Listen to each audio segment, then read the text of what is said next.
Okay, so today I wanted to talk about the slowdown effect and um, what its purpose is and the reason why I teach it so much when we're floating. Okay, so the slowdown effect looks like this. So if I go back to the top normal speed, there's a slight slowdown effect. As I get to where I'm floating, this could be fast. When I get here, there's a slight slowing down effect. Okay, you'll see it with every player. The longest hitters do it the most. So you could look at two great examples of this are Rory McIlroy and Bubba Watson. Jack Nicklaus used to do it as well. Every great player does it. Even Hogan did it. You just don't. It's just so fast you don't really see it. But there's a split second where the club changes directions and the body changes directions to gather energy. The longest hitters, you can visually see it. Like Rory McIlroy, I'm not going to try to say this is his swing, but as he goes back fast, he right at the very end of it, this just a split second, and accumulates so much torque. The reason why he has so much speed, great players have so much speed, is there's accumulation of torque.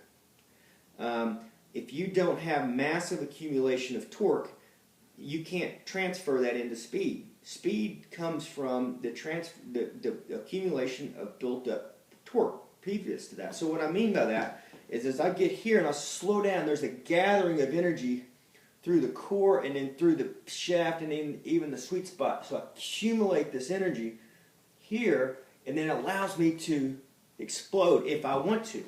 You don't have to. You can still, you can go accumulate torque and then stay soft.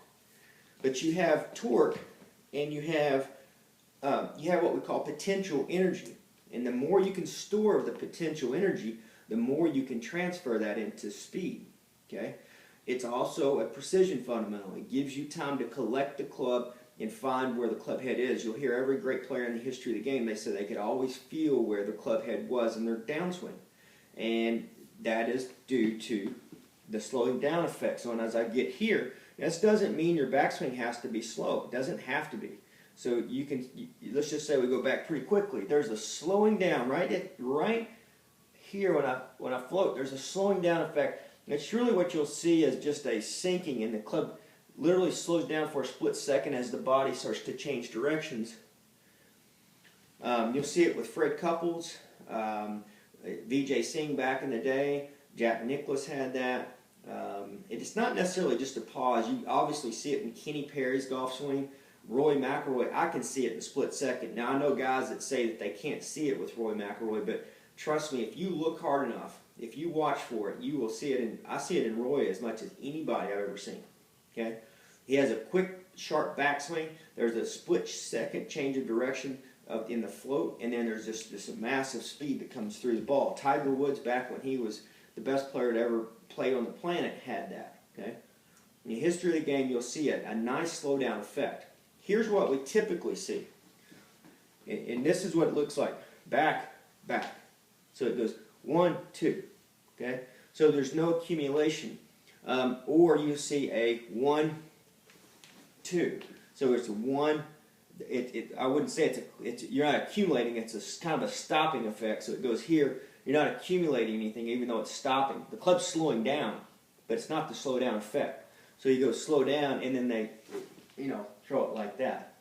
The slow down effect still has motion between the shaft and the body.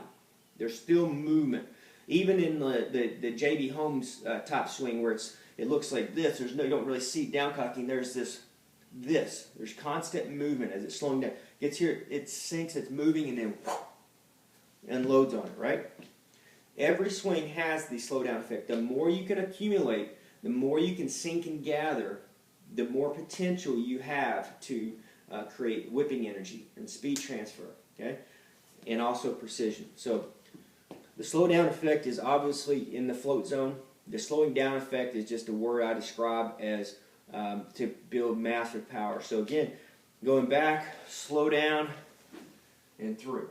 So this is a great drill that we train. So we go back, slow down, through.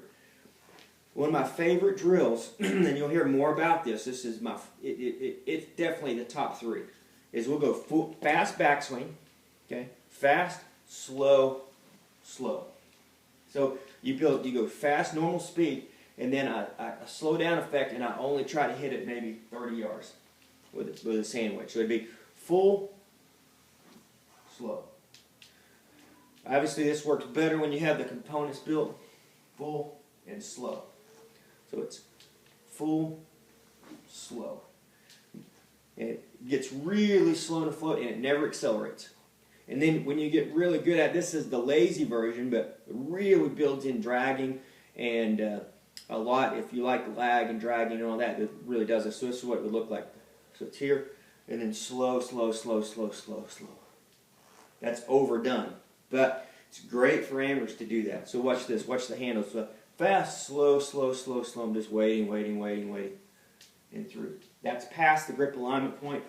But I can tell you this, it'll teach you how to really get your handle if you have a problem, like everybody does, or just staying stuck together.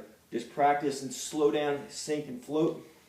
Slow that club down, slow it, slow it, slow it. Keep dragging, over dragging, and through. And that's some great shots. It's one of my favorite drills, is going from normal speed backswing, a quicker, sharper backswing, to very slow and through the shot. It's hard to do, and it makes you work and feel your downswing much better. So again, going back to the slowing down effect, we're going to go here, slows down, and through.